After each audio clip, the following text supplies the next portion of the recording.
एक ख्वाब था आरसीबी के फैंस का, रॉयल चैलेंजर्स बेंगलोर के फैन का, कि काश जब आईपीएल स्टार्ट हो तो हम लोग भी ये बोल सके कि हम लोग इस आईपीएल के डिफेंडिंग चैंपियंस हैं और यह ख्वाब इस साल पूरा होगा।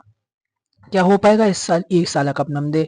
पिछले साल तो हो गया था और 17-16 साल बाद हुआ था। तो देखते हैं कि इस बार हो पाएगा कि नहीं।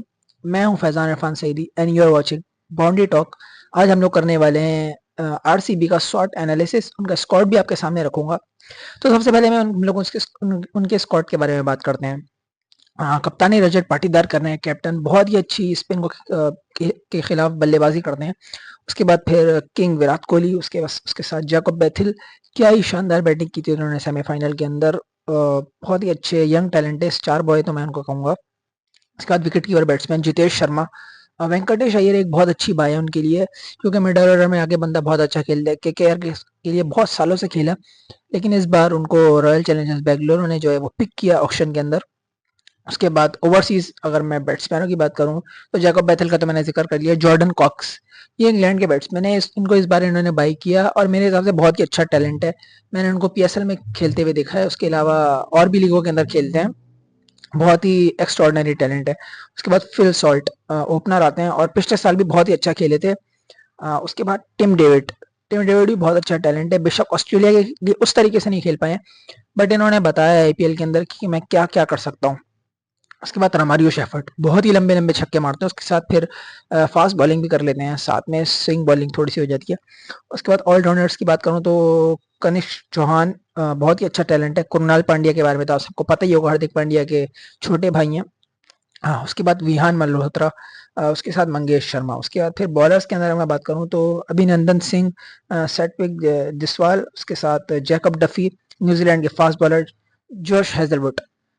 इससे पहले कि मैं आगे बढ़ूं तो जोश हेजलवुड के बारे में आपको एक बात बताना चाहता हूँ। जो आरसीबी के पहले दो गेम्स हैं वो चिन्ना स्वामी स्टेडियम के अंदर है, जो कि बहुत ही छोटा है, जिसके बारे में मशहूर है कि ये स्टेडियम बहुत ही ज्यादा छोटा है।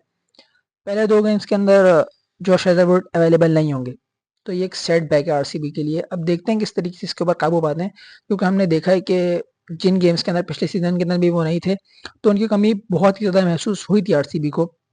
बहरहाल हम उनको बेस्ट विशेस देते हैं कि वो गेट वेल सून। उसके बाद विक्की ओस्टवाल, रसिक सलाम और सोया शर्मा लेग ब्रेक करते हैं, गूगली भी करते हैं साथ में।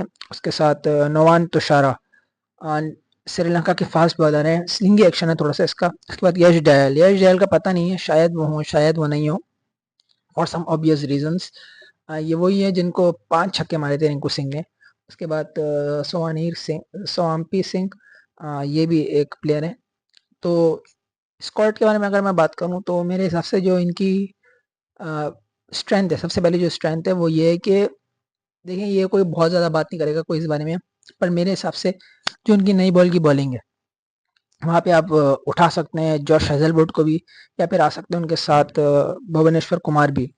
तो ये दोनों बहुत ही अच्छी शुरुआत में आपको बहुत अच्छी बॉलिंग करके दे सकते हैं। कहीं अगर आप 200 प्लस कर देते हैं किसी भी स्टेडियम के अंदर और सामने से बैटिंग को अगर आप शुरू में 2-3 आउट कर लेते हैं, तो आपके लिए बहुत अच्छा चांस बन सकता है उस गेम के अंदर। आप शुरू में बॉलिंग जो है वो कुणाल पांड्या को भी लेकर आ सकते हैं शुरू में। इन्होंने पिछले सीजन में भी करके दिखाया है, आके बहुत ही अच्छी बॉलिंग करते हैं, लेफ्ट हैंडर्स को भी आउट करते हैं, राइट हैंडर्स को भी आउट करते हैं। तो मेरे हिसाब से ये इनकी स्ट्रेंथ है। उसके बाद दूसरी मैं स्ट्रेंथ की बात करूँ तो इनकी बैटिंग। भाई ओपनर जैकब बैथल और विराट कोहली आएंगे, सही है। देख लो ओपनिंग के अंदर ही कितना दम है। उसके बाद फिर वन डाउन पर जॉर्डन कॉक्स को आप खिला सकते हैं। फिर सॉल्ट भी इनके पास एक ऑप्शन है बहुत ही अच्छा, जो कि खेलेंगे मेरे हिसाब से। रजत पाटीदार, जितेश शर्मा चौथे पे आ जाए, रजत पाटीदार 5 पे आ जाए, तो नीचे भी हम लोग देख रहे हैं टिम डेविड, कुणाल पांड्या नीचे आगे सपोर्ट भी देंगे। तो बैटिंग पावर हाउस है इनका।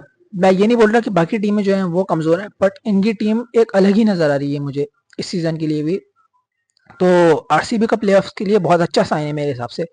अब वीकनेसेस की बात करूं तो मेरे हिसाब से जो वीकनेस हो सकती है वो है कि इनके पास बॉलिंग के अंदर खाली 2-3 ही बड़े नाम हैं।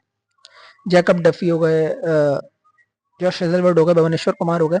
उसके अलावा इनके पास डेथ ओवर्स के लिए कोई स्पेशलिस्ट बॉलर नहीं है। नुमान तुषारा एक नाम हो जरूर सकते हैं, बट जब आप पहले दो गेम्स अगर मैं देखूं तो चिन्ना स्वामी के अंदर है, तो वहां पे भी इनका मसला हो सकता है और आगे जाके भी इनके लिए मसला हो सकता है।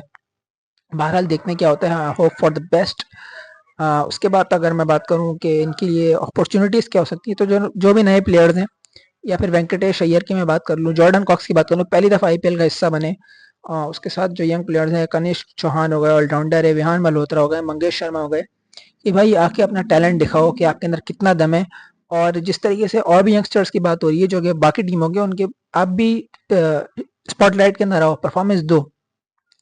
थ्रेट्स इनके लिए फिर वही कि जो शुरू के 2 गेम है, वहाँ पे जो है थोड़ा-सा क्या कहते हैं उससे कि आपका मोमेंटम बनेगा। और अगर वहीं पे अगर आप अच्छे तरीके से ना खेल पाओ तो फिर आपके लिए मसला हो सकता है। तो मेरे हिसाब से जो पहले 2 गेम्स हैं वो इनको जो है केयरफुली खेलने पड़ेंगे। और आगे भी जो है उनकी, क्योंकि आईपीएल के अंदर अगर आप हम लोगों ने देखा है कि शुरू में शुरुआत अच्छी ना हो तो फिर आगे मसले हो सकते हैं। बहरहाल hope for the best. RCB को इस बार मैं भी आईपीएल के अंदर सपोर्ट कर रहा हूँ। देखते क्या होता है। You are watching boundary talk और मैं हूं फैज़ान अफाद सईदी। मेरी अगली वीडियो में, और आप लोग कमेंट सेक्शन में ज़रूर बताइएगा कि आपको अगला जो है वो एनालिसिस किस टीम के ऊपर चाहिए। जब तक के लिए बाय।